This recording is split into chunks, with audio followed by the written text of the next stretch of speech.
firmeza, faltou coragem, faltou liderança, sobra oportunismo.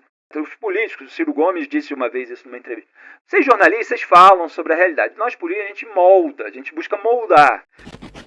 Mas o Brasil também, ele tem umas coisas interessantes que acontecem, né, cara? Às vezes elas são, inclusive, mais sérias. Por exemplo, a gente tem aqui o fato as eleições de 2026, desse ano, elas previam, a gente estava falando de um cenário que a gente tinha ali, Romeu Zema, Ratinho Júnior, o Leite, o Caiado, meio que disputando um espaço semelhante, se não o mesmo espaço, né? Uhum. Bom, a gente já tem a primeira baixa nesse caminho, né? O Ratinho Júnior disse que não será candidato à presidência da República, né? Uhum. Então, agora a gente vê, inclusive, isso tem alguns efeitos. Com o, entre aspas, enfraquecimento dessa terceira via, a gente tem um crescimento no Flávio Bolsonaro, cara. Vocês acham que uma coisa meio que tem a ver com a outra, ou não? O Flávio cresce à revelia da desistência do Ratinho Júnior? Quer falar, Tramontina? O Ratinho Júnior foi ontem, né? Uhum. Ainda foi ontem, eu acho que as pesquisas não conseguiram pegar nenhum impacto disso. O fato é que o governo federal vem passando por uma situação difícil, porque o governo federal não tem aprovação desde o início do governo. A desaprovação é maior do que a aprovação do atual governo desde o início desta gestão. Mesmo com essa melhorada que teve uma melhorada, não teve? Teve uma melhorada na economia, tem alguns números da economia, mas a população brasileira olha a vida de uma forma diferente com que olha o governo. Uhum. Né? A população brasileira olha o custo de vida, olha Eu tava falando mesmo olha a segurança e olha a reputação. Saúde, cara. Uhum. Sabe, você vir falar que a população brasileira está preocupada com a corrupção. Não, a preocupação do brasileiro é outra, né? E Pois aí, né? Não faz assim, sentido. aí o governo apresentou que projeto Estava lá no período de transição do governo Bolsonaro para o governo Lula, foi criado um grupo que iria apresentar um projeto de segurança pública. Aí fala, mas é governador que cuida da segurança pública, mas e as fronteiras? E o tráfico? E tem um monte de coisas que são de responsabilidade do governo federal. Claro. E o que foi feito? Alguém responde? Aí você vê outra coisa. Eu vi essa semana uma entrevista com um pesquisador que falava, inclusive, da imprensa. Eu acho que, de certa forma, isso tem... eu lembrei também do governo. Né? A imprensa quase não fala de roubo de celular. Isso é uma coisa que aterroriza a população, porque é um bem comprado com dificuldade, especialmente por muita gente que ganha pouco. Uhum. E aí, a qualquer momento, ele perde esse bem que tem para ele uma importância gigantesca. Deixa eu ver o teu bem aqui. O meu bem é velhinho. Não. Eu quero essa capa aqui, cara. Tu não tem vergonha de andar com isso aqui, não, cara? Brincadeira, né, cara? Essa capa aqui já tá desatualizada. Explica aí, que eu não sei se o pessoal entendeu. Não, quem tá ouvindo só a gente aí é uma capinha do Palmeiras ali, ó. O Tramontina, ele é um palmeirense... 112 anos. Freguês do meu Flamengo.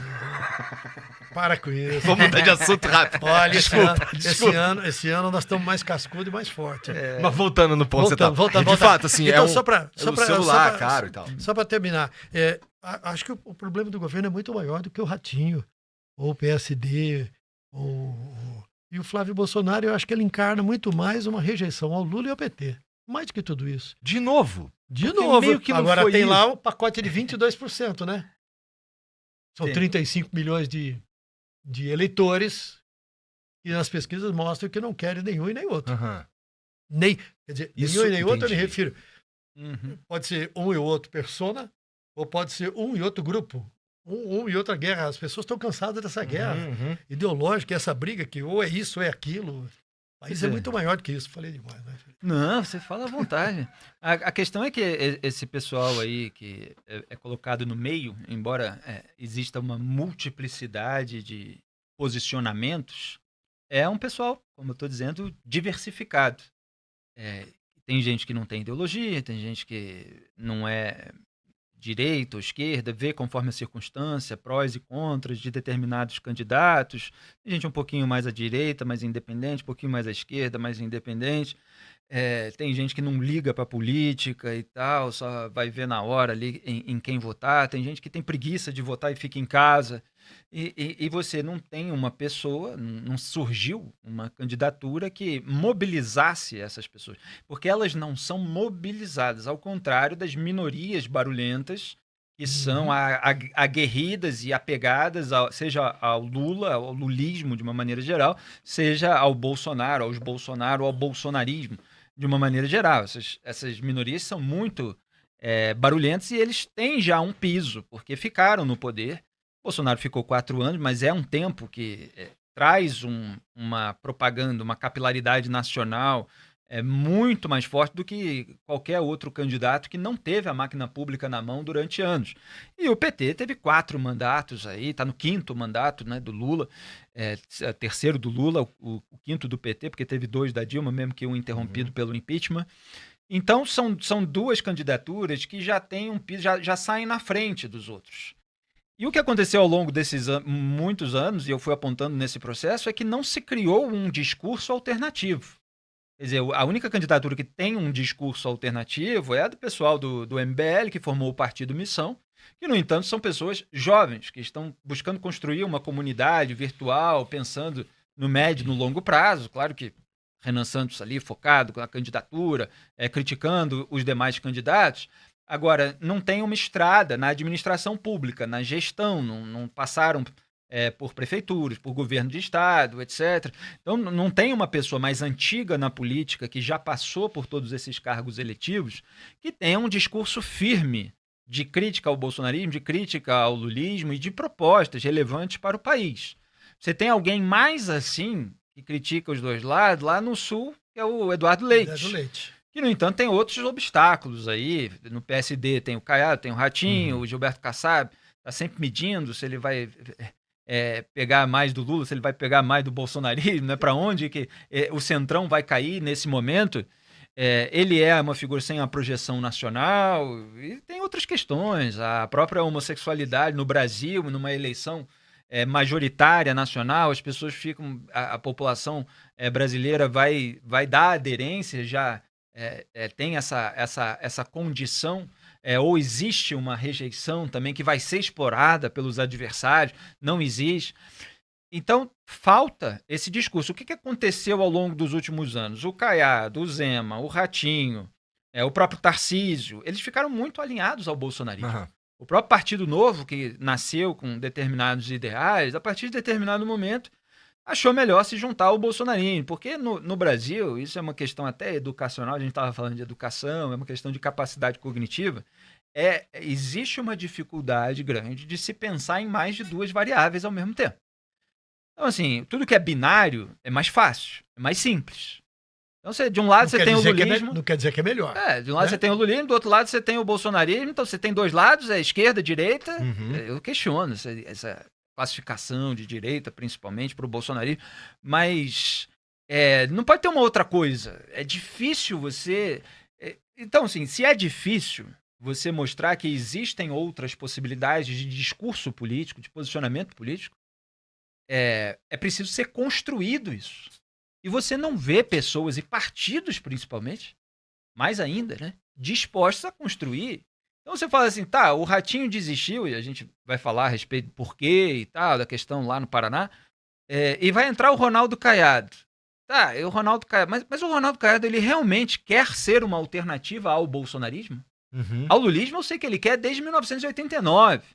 Aliás, o Caiado era para ser uma figura com um discurso diferente do bolsonarismo, que eu digo. Do lulismo porque ele tem uma capacidade de dizer, olha, eu já combato o PT muito antes da família Bolsonaro, principalmente eleitoralmente. Claro que o Bolsonaro já estava no Congresso há quase 30 anos, etc., com alguns discursos críticos à esquerda na década de 80, mas mesmo assim declarou voto no Lula em determinado momento e tal. O Caiado estava debatendo na TV, debate eleitoral ali com o Lula. Você pode só pegar as imagens antigas. Então ele teria um discurso. Claro que você pode falar, não é exatamente uma direita, é mais ligado ao agronegócio, é lá o centro-oeste do Brasil e tal, não sei o quê, mas é alguém que está no campo antipetista. No entanto, ficou alinhado ao Bolsonaro. E quando você tem uma eleição, isso seja no campo à direita ou à esquerda, com pessoas que são alinhadas, elas acabam servindo só de trampolim. Você vira... todo esse pessoal aí é como se virasse um PSOL do bolsonarismo. O que o PSOL faz nas disputas nacionais no campo da esquerda? Serve de trampolim para o candidato do PT. Então fica lá no debate, apontando a sujeira no outro lado, passa um pano, levanta a bola, faz aquela pergunta, né? Chapa branca para o candidato do PT cortar, etc. Falta só terminar a pergunta falando assim, não é Isso. mesmo? Aí como é que a população vai escolher se aquela candidatura é mais forte e tal? Ela acaba escolhendo o original, né? Não a cópia, não aquele que é o que está na órbita. Então faltou essa criação. E quando vai chegando perto da eleição, se os políticos, de uma maneira geral, não sentem que tem uma possibilidade de construção de uma alternativa, eles se grudam a um dos polos. Então você tem essas figuras, o Sérgio Moro, o Dallagnol, agora estão junto com o Flávio Bolsonaro, a Soraya Tronic, que apoiava o Bolsonaro em 2018, depois brigou e tal, não sei o quê, está muito mais alinhada ao governo Lula. A gente está vendo o comportamento dela nas CPIs, CPMI do INSS, na CPI do crime organizado. A Simone Tebet, que foi candidata de uma possível terceira via, acabou virando ministra do governo. A Marina Silva, que sempre foi mais à esquerda, mas chegou a tecer algumas críticas da corrupção do PT e do PSDB, então era alternativa verde, ambientalista, etc. Virou ministra do governo Lula. Então, assim, os polos foram sugando as alternativas e faltou firmeza, faltou coragem, faltou liderança, sobra oportunismo. Oportunismo sobra. Ninguém quer ser líder. Porque uma coisa no ambiente intelectual, no mercado da comunicação, você apontar as verdades, etc. Os políticos, o Ciro Gomes disse uma vez isso numa entrevista. Vocês jornalistas falam sobre a realidade. Nós políticos, a gente molda, a gente busca moldar. Não faltou aquela liderança para moldar, para estabelecer um discurso, provar que aquilo é melhor, que tem propostas melhores. Eu vejo assim um início disso do movimento do MBL, do Eduardo Leite, de algumas figuras isoladas dentro do Congresso Nacional, mas ainda sem essa solidez partidária para ser, de fato, uma alternativa. E o Kassab, né, que é o presidente do PSD, que tem, né, sob suas asas, porque afinal de contas o Kassab é um chefão que tem todo mundo embaixo das asas, e ele fala, no nosso partido vamos discutir politicamente. Na prática ele decide o que vai acontecer, né? O Ratinho Júnior desistiu, ficaram Caiado, que segundo as pesquisas está na faixa de 4% de preferência do eleitorado. Vamos lembrar que pesquisa é sempre referente a ontem, anteontem, traz antonte, e nunca referente a amanhã, porque amanhã é outra história, né? Tem... Traz Antonte? Traz Antonte, né? Então você tem o Caiado, que tem muita força em Goiás, ou no Goiás, como dizem alguns, para irritação de outros, né? Em Goiás, ligado ao agro, você estava falando, né, Felipe? Romeu Zema, Minas Gerais. Zema, Minas Gerais, mas tá é do mantendo a Novo. pré-candidatura. Está mantendo a pré-candidatura do Novo, e eu ouvi uma conversa do seguinte, ele lutou tanto para viabilizar o Novo, para que ele consiga ultrapassar a cláusula de barreira, que algumas pessoas apostam que ele, mesmo sabendo que as chances seriam mínimas, talvez ele mantenha a candidatura. A ver, né? A ver. Agora... E em que tom, né? E o Kassab tem 3 ministérios. E está no governo Tarcísio, em São Paulo. E o Kassab falou o seguinte hoje, né? Até o final do mês nós vamos decidir o que fazer. Nós não vamos fazer uma prévia, vai ser uma discussão política e resolveremos... o que acontece da e maneira resolveremos geral. O que vai fazer do nosso partido. Agora, e aí surge uma grande dúvida, né? O que acontece se o Kassab, diante da sua... né? Kassab é uma fera política. Raposa. E se ele botar alguém do PSD como vice da candidatura Flávio Bolsonaro? Aí fica sem nenhuma alternativa, a não ser, eventualmente, Romeu Zema. Ele está medindo tudo isso. Os pequenos. E aí, cara, a eleição vai ser decidida no primeiro turno? Mas eu acho que ele estava contando com o Ratinho Júnior mesmo, né? É que houve uma articulação, e do ponto de vista eleitoral bem sucedida, do bolsonarismo ali, por intermédio do Rogério Marinho, senador, que é aliado de Bolsonaro, defende muito, inclusive, lá na CPMI do INSS, e outras pessoas, de avisar para o Ratinho Júnior, olha, você não desistir da candidatura presidencial, a gente vai apoiar o Moro lá no Paraná. E o que acontece? O Sérgio Moro é o líder das pesquisas para o governo do Estado. Estado governado pelo Ratinho Júnior, que quer fazer o seu sucessor não sendo o Sérgio Moro. Então, os Bolsonaro estavam preocupados com uma candidatura do Ratinho Júnior porque o Flávio Bolsonaro, a candidatura dele, a equipe dele, o partido, entenderam que Jair Bolsonaro governou para a bolha e perdeu. Isso eu apontei lá no início do governo Bolsonaro. Olha, vai voltar para o gueto virtual de onde saiu. Não aproveitou a confluência de fatores que foi a eleição de 2018, com crise econômica do governo Dilma, com corrupção investigada pela Lava Jato, etc. E foi governar para o gueto. Aí perdeu 2022. Não querem repetir. Então o Flávio está fazendo um discurso de moderação, um discurso de caminho para o centro. Se você bota ali um candidato com uma cara de centro, de moderado e tal, você bota uma barreira ali para esse movimento do Flávio. Ele fica mais restrito a esse campo que se bolsonarizou. Então eles queriam remover essa barreira. E conseguiram por meio dessa articulação com o Sérgio Moro. Cara, tô vendo ali que ele é o líder das pesquisas, que o Ratinho quer fazer o seu sucessor, vou apoiar o cara lá, porque se eu apoio o cara lá, o Ratinho vai ter que se preocupar com o seu estado e aí não vai poder ficar na disputa presidencial. E foi o que aconteceu. Porque se ele se candidata e a chance não é grande, né, tá em terceiro aí, com o Lula e o Flávio bem na frente, ele poderia ficar sem a eleição nacional e sem a sucessão estadual. Aí perde a base. Não quer dizer que não vai ficar, tá? Ele tá correndo esse risco de qualquer jeito. Mas houve essa articulação. E de quebra, o Flávio Bolsonaro ganhou o verniz que a figura, a imagem do Sérgio Moro projeta de combate à corrupção, que não condiz com a atitude do Flávio Bolsonaro. E nós fizemos um monte de programas aqui a respeito disso. Para você ver que aliás, a polarização... Faz o parênteses. Lembra do que o Sérgio Moro falou quando deixou o governo Bolsonaro?